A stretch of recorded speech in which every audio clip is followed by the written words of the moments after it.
And I'm not saying I'm going to rule the world or I'm going to change the world, but I guarantee that I will spark the brain that will change the world.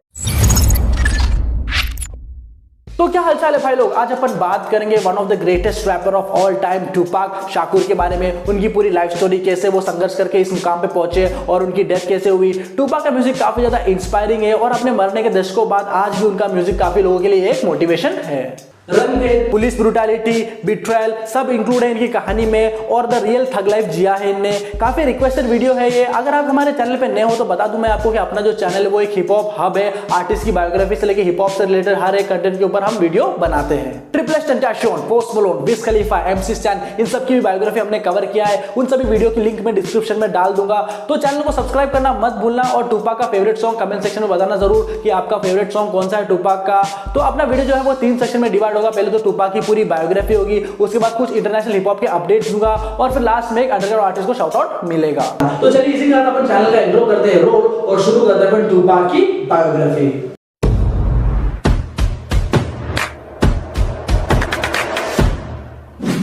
Tupac, जिनका पैदाइशी नाम है listen Paris crooks, इनका जन्म हुआ था 16 जून 1971 New York city में। Tupac की मॉम ब्लैक पैंथर पार्टी की मेंबर थी। ब्लैक पैंथर पार्टी जो है वो एक पॉलिटिकल ऑर्गेनाइजेशन है अमेरिका के ब्लैक लोग के हित के लिए जो काम करती है, क्योंकि वहां रंग को लेकर बहुत ज्यादा भेदभाव और ब्लैक लोग के ऊपर बहुत ज्यादा अत्याचार होता था। यूएसए में कुछ ज्यादा ही वायलेंस होता था ब्लैक लोगों पे एक टाइम पर। स्टिल आज भी ब्लैक लोग वहां टारगेट किए जाते हैं, लेकिन उतना नहीं जितना लेट 70s और 80s में होता था। बाकी भेदभाव तो इवन रंग को लेकर अपनी सोसाइटी में भी कहीं ना कहीं होता है एंड मैं इसका एक विक्टिम हूं और बचपन से लेके अभी तक मैंने इस चीज को फेस किया है। तो भाई लोग आप लोग समझ सकते हो। टूपाक की जो मॉम है अफीनी शाकुर, वो ब्लैक लोगों के राइट्स के लिए गवर्नमेंट और पूरे सिस्टम से लड़ती थी एंड एक बॉम्बिंग इंसिडेंट में जब उन्हें जेल हुआ था तो वो उस टाइम पे प्रेग्नेंट थी एंड जेल से रिहा होने के करीब 1 महीने बाद अफीनी शाकुर ने टूपाक को जन्म दिया। जब टूपाक 1 साल के थे तो उनकी मॉम ने उनका नाम लिसेन से बदलकर टूपाक कर दिया था। टूपाक के स्टेप डैड से उन्हें शाकुर सरनेम मिला था एंड उनके स्टेप डैड भी एक ब्लैक पैंथर पार्टी के ही मेंबर थे और मोस्ट वांटेड क्रिमिनल्स के लिस्ट में आते थे उस टाइम पे। मींस आप समझ ही चुके होंगे कि टूपाक का बचपन कैसा रहा होगा। कोर्स उनके माता पिता शुद्ध हिंदी में बोले तो क्रांतिकारी थे।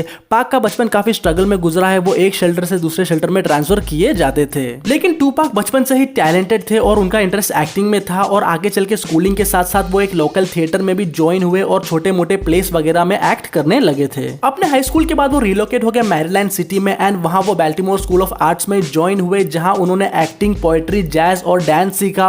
वो one of the popular kids थे स्कूल में एंड उसी दौरान उन्होंने रैपिंग और पोएट्री वगैरह भी शुरू कर दिया था। और ये वो टाइम था जब रैप म्यूजिक बहुत ही शुरुआती स्टेज में था अमेरिका में एंड इसे तब इवन एक आर्ट फॉर्म भी नहीं मानते थे। एंड उस टाइम पे उनकी बेस्ट फ्रेंड थी जेडा स्मिथ, जो खुद आगे चल के एक एक्ट्रेस बनी और उन्होंने विल स्मिथ से शादी किया। फाइनली जब टूपाक 17 साल के थे तो वो कैलिफोर्निया में सेटल हुए एंड उसी दौरान उनकी मॉम बहुत ज्यादा ड्रग एडिक्ट हो गई थी और टूपाक भी पॉकेट मनी के लिए ड्रग्स वगैरह बेचने लग गए थे। लेकिन उन्होंने अपने टैलेंट को भी आगे बनाए रखा एंड कुछ टाइम के लिए उन्होंने अपना नाम MC न्यूयॉर्क भी रखा था एंड उनके टैलेंट को फाइनली एक चांस मिला और वो एक हिप हॉप ग्रुप जिसका नाम था डिजिटल अंडरग्राउंड में साइन हुए, जो कि उस टाइम पे नेशनली काफी ज्यादा फेमस थे। टूपाक इस ग्रुप के 2 प्रोजेक्ट्स में शामिल थे, एक था सन्स ऑफ द पी और दूसरा था दिस इज एन EP। अक्टूबर 1991 में टूपाक ने ऑकलैंड पुलिस डिपार्टमेंट पे एक सिविल केस फाइल किया था जो $10 मिलियन का था, क्योंकि टूपाक का ये आरोप था कि पुलिस ऑफिसर्स ने टूपाक को बिना किसी रीजन के बहुत बुरी तरह मारा था, वो भी सड़क पे, क्योंकि वो लापरवाही से या सही से रोड क्रॉस नहीं कर रहे थे बोल के। मींस जैसे मैंने पहले बताया था कि ब्लैक लोगों की जिंदगी काफी ज्यादा मुश्किल थी उस टाइम पे अमेरिका में। As my video was debuting on MTV, I was behind bars getting beat up by the police department. I got a $10 million lawsuit. They said they would settle with me and everything. आगे चल के Tupac ने अपना solo career start किया, जिसमें उन्होंने अपना नाम वापस टूपाक कर दिया था, जिसमें 2 जो था वो न्यूमेरिक था और पाक जो था वो वर्ड्स में था। टूपाक की हाइप अच्छी खासी थी उस टाइम पे डिजिटल अंडरग्राउंड के थ्रू और उन्हें एक डील मिली थी फाइनली जाके जो था इंटरस्कोप रिकॉर्ड से, और उन्होंने अपना पहला डेब्यू एल्बम लॉन्च किया था जिसका नाम था टूपैकलिप्स नाउ। और इसमें का जो ट्रैक है ब्रेंडा गार्ड है बेबी, जो बिलबोर्ड टॉप 100 पे 3rd नंबर पे जाके पहुंचा था। और इसी तरह अपना सोलो करियर स्टार्ट करने के बाद फाइनली जाके उनके गाने टॉप बिलबोर्ड पे आने लग गए थे। फिर टूपाक ने अपने इसी सक्सेस को कंटिन्यू रखते हुए एक और फॉलो अप एल्बम निकाला था जिसका नाम था स्ट्रिक्टली फॉर माय निगस, और ये एल्बम भी सुपर हिट साबित हुआ टूपाक के लिए। और 2 बहुत ज्यादा फेमस गाने थे इसमें, आई गेट अराउंड और कीप योर हेड अप, और ये एल्बम 1 मिलियन से ज्यादा सोल्ड हुआ था उस टाइम पे। म्यूजिक करियर को तो एक मोमेंटम पे स्टार्ट कर दिया था टूपाक ने और उनके एक्टिंग के पैशन को भी उन्होंने आगे पुश किया और जूस मूवी में वो कास्ट किए गए थे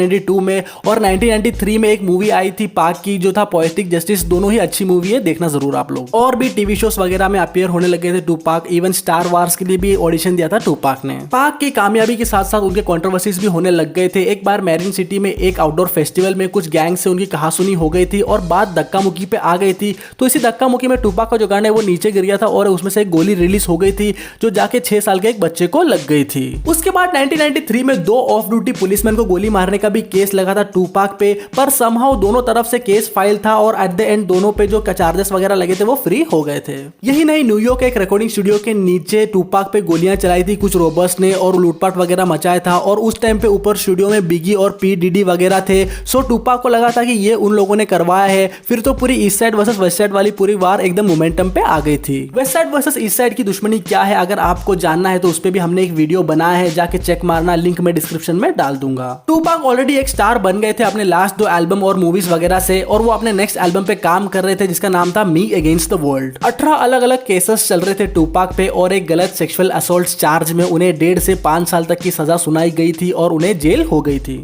I just had to listen to the prosecution's closing argument and it was just so far from the truth that it really just has me drained at the end of the day. जेल में उन्होंने काफी किताबें पढ़ी literature के, including Shakespeare और Niccolo Machiavelli, जिनसे वो बहुत ज्यादा इंस्पायर हुए। 1995 में जब वो जेल में थे तो उनका जो एल्बम था मी अगेंस्ट द वर्ल्ड वो रिलीज किया गया उनके रिकॉर्ड लेबल द्वारा, और ये एल्बम सुपर हिट था और बिलबोर्ड पे नंबर 1 पे जा पहुंचा। और टूपाक दुनिया के पहले आर्टिस्ट बने जो जेल में सजा काटते वक्त एल्बम निकाला जिन्होंने, और वो सीधा नंबर 1 पे पहुंचा। और इसी एल्बम में मेरा one of the favourite track है जो था डियर मामा, जो उन्होंने अपनी मॉम के लिए लिखा था। लेकिन दिक्कत ये आ रही थी कि इन सब एल्बम सेल्स के बाद भी इंटरस्कोप रिकॉर्ड्स टूपाक को बेल आउट नहीं करवा रहे थे जेल से, और उनके अटर्नी और उनके मॉम को बार बार इंटरस्कोप रिकॉर्ड्स के दफ्तर के चक्कर काटने पड़ रहे थे इस चक्कर में। और फिर जाके उस टाइम पे हिप हॉप के बुगीमैन शुग नाइट आए सीन में। शुग नाइट की नजर पहले से थी टूपाक पे क्योंकि वो अपने लेबल डेथ रो में साइन करना चाहते थे टूपाक को, और 2-3 बार मुलाकात भी हुई थी इंटरस्कोप रिकॉर्ड्स के ऑफिस में पहले टूपाक से शुग नाइट की। फाइनली शुग नाइट जेल में गए टूपाक से मिलने के लिए और उनको ऑन द स्पॉट बेल करवा के लेके आए, वो भी $1.4 मिलियन, यानी कि अगर हम आज इंडियन रुपीस के अनुसार देखा जाए तो करीब 10 crore 18 lakh something. Means guys आप लोग भी समझ सकते होंगे कि डेथ रो ओनर शुग नाइट के पास कितने पैसे होंगे उस टाइम पे कि उन्होंने बेल करवाने के लिए पूरे 10 करोड़ रुपए दे दिए। शुग नाइट और डेथ रो के ऊपर अभी हम एक अलग सा एपिसोड बनाएंगे। बेल करवाने के तुरंत बाद ही टूपाक को डेथ रो लेवल में साइन किया, और तब डेथ रो सबसे हॉटेस्ट लेवल था गेम में। Doctor Dre, Snoop Dogg, Michel'le, Kurupt, the late great Nate Dogg जैसे आर्टिस्ट थे उस टाइम लेवल पे, और अब टूपाक भी ज्वाइन हो चुके थे। You believe in God? Certainly. Believe in Death Row East. Believe in that. For real. My old That's boy it say, right "I'ma there. ride But with if you you believe in God, believe in Death Row East. 13 फरवरी 1996 को Tupac ने death row label के through अपना one of the most influential और legendary album all eyes on me निकाला, and 5 million copy sold हो चुकी थी इस एल्बम की। और इसमें एक गाना था कैलिफोर्निया लव जो बिलबोर्ड पे टॉप 1 पे जा पहुंचा, और ये गाने की आज भी एक अलग ही वाइब है। और पाक फिर बिजी हो गए थे काफी ज्यादा म्यूजिक और मूवीज वगैरह में। Eye for an eye, motherfucker. But you already knew that, huh, bullet? इसी दौरान ईस्ट साइड और वेस्ट साइड की जो राइवलरी है वो एकदम पीक पे थी, और जैसे कि मैंने बताया था कि बिगी जिस स्टूडियो में थे उस स्टूडियो के नीचे टूपाक को कुछ बंदों ने गोली मारा था और लूटपाट वगैरह किया था। फिर वो सेक्सुअल असॉल्ट चार्ज में जेल चले गए थे, और जेल में उन्होंने बिगी का सॉन्ग हु शॉट या सुना, जिससे उनका गुस्सा और भड़का क्योंकि उनको लगा कि जो गोलीबारी सब बिगी ने सेटअप किया था। फिर जेल से निकलने के बाद डेथ रो के साथ मिलकर पूरे ईस्ट साइड और बैड बॉय रिकॉर्ड्स जो बिगी का लेबल था उनको काफी ज्यादा डिसरेस्पेक्ट करने लगे टूपाक। एंड शुग नाइट ने एकदम खुली छूट दे रखी थी टूपाक को, और वो शुग नाइट खुद एक गैंगस्टर थे और वो भी हेट करते थे बैड बॉय रिकॉर्ड्स को जो बिगी का लेबल है, खास वो डेथ रो लेबल का एक कॉम्पिटिटर था। Like to tell Tupac keep his guards up, we ride with him. Yo, all on the record, dancing, come to Death Row.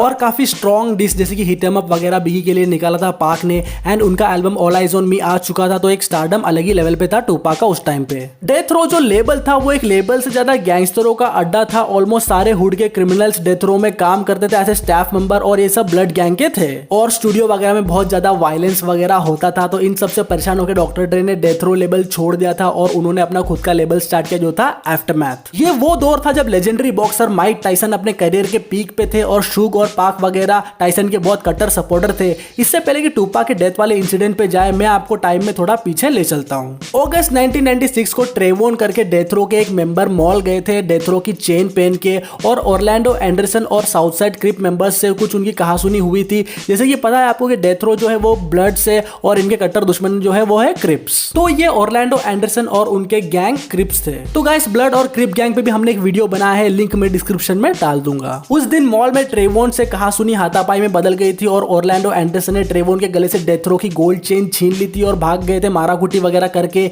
ये बात डेथ रो लेवल के मेंबर्स को पता चला तो वो लोग सही मौके का वेट कर रहे थे ताकि वो लोग हमला कर पाए। फिर सितंबर 7, 1996 को टूपाक लास वेगस आए थे माइक टाइसन की एक फाइट अटेंड करने जो MGM ग्रैंड में था। वहां पे डेथ रो के ऑलमोस्ट सारे मेंबर्स थे और बॉडीगार्ड्स भी, और साथ ही ट्रेवोन भी थे जिसके गले से चेन छीना था। उसी MGM ग्रैंड होटल में ऑरलैंडो एंडरसन भी थे एंड ट्रेवोन ने उन्हें पहचान लिया कि ये वही बंदा है जिन्होंने डेथ रो वाली चेन छीना था उनसे मॉल में और मारापीटी किया था उनसे। ट्रेवोन ने जाके ये बात टूपाक को बताया कि ये वही बंदा है जिसने मुझे उस दिन मॉल में मारा था। और तो फिर टूपाक, शुग नाइट और बाकी पूरी गैंग ने एंडरसन को घेरा और बहुत बुरी तरह मारा MGM ग्रैंड में, और उसका CCTV फुटेज भी है। फिर पुलिस वगैरह के आने से पहले सबने सीन क्लियर कर दिया। इस इंसिडेंट के बाद पाक अपने होटल रूम में जाके कपड़े वगैरह चेंज करके नाइट क्लब के लिए निकले शुग नाइट के साथ, और ट्रैफिक सिग्नल पे रुके कुछ फैन से वो बात कर रहे थे कार में। एंड सडनली दूसरे साइड से एक व्हाइट कैडिलैक कार आई और उसमें से किसी ने गोलियां चला दी टूपाक पे एंड गाड़ी भगा ली। उस टाइम पे टूपाक का बॉडीगार्ड वगैरह कोई भी नहीं था, उस कार में सिर्फ शुग नाइट थे और टूपाक थे। 4 गोलियां लगी टूपाक को और शुग नाइट ने तुरंत गाड़ी भगाया हॉस्पिटल की ओर, बट रैश ड्राइविंग में उन्हें पुलिस ने रोक लिया और एम्बुलेंस में टूपाक को हॉस्पिटल ले जाया गया क्रिटिकल कंडीशन में। टूपाक को पहले भी गोली वगैरह लगी है और वो बच चुके हैं, तो सबको लग रहा था कि इस बार भी वो बच जाएंगे। लेकिन 6 दिन बाद सितंबर 13, 1996 को टूपाक की डेथ हो गई हॉस्पिटल में। सबका यह कहना था कि ऑरलैंडो एंडरसन ने गोली चलाई है, लेकिन ये कभी प्रूव नहीं हो पाया और बाद में किसी ने ऑरलैंडो एंडरसन की भी गोली मारकर हत्या कर दी थी। और किसी का यह कहना है कि ये शुग नाइट ने करवाया था क्योंकि टूपाक डेथ रो छोड़ने वाले थे, और मुझे तो नहीं लगता ऐसा कुछ है क्योंकि टूपाक और शुग नाइट की बॉन्डिंग काफी ज्यादा अच्छी थी। और इंटरनेट पे कुछ लोग का ये भी कहना है कि टूपाक अभी भी जिंदा है और वो कोई और कंट्री में रहते हैं। एनीवेज टूपाक एक लेजेंड थे,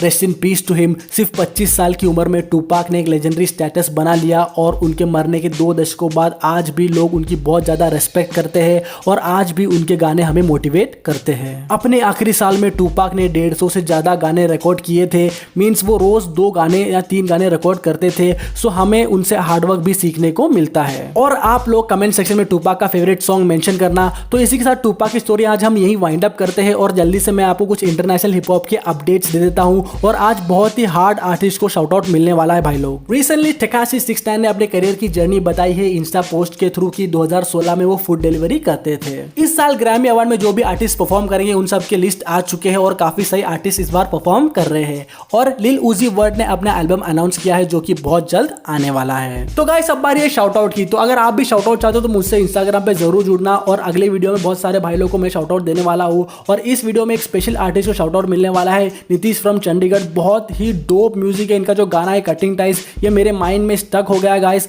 आप लोग इस बंदे पे नजर रखना क्योंकि कुछ टाइम में ये बहुत सही मोमेंटम में आने वाले हैं और इनका टेस्ट काफी ज्यादा इंटरनेशनल है। आप एक बार जाके इनका गाना कटिंग टाइस जरूर सुनना। भाई के गाने की लिंक मैं कमेंट सेक्शन में पिन कर दूंगा, आप लोग जाके लाइक, शेयर और कमेंट करना और हर एक कमेंट में मैं पर्सनली रिप्लाई करूंगा। तो इसी के साथ आज का वीडियो यही खत्म होता है। तो अपना ख्याल रखना, मिलते हैं अगली वीडियो में। तब तक आप अपना ख्याल रखना, अपने घर वालों का ख्याल रखना और नीतीश भाई का ये गाना लूप पे सुनना। Bye bye, take care. So I'm cutting all these ties with you.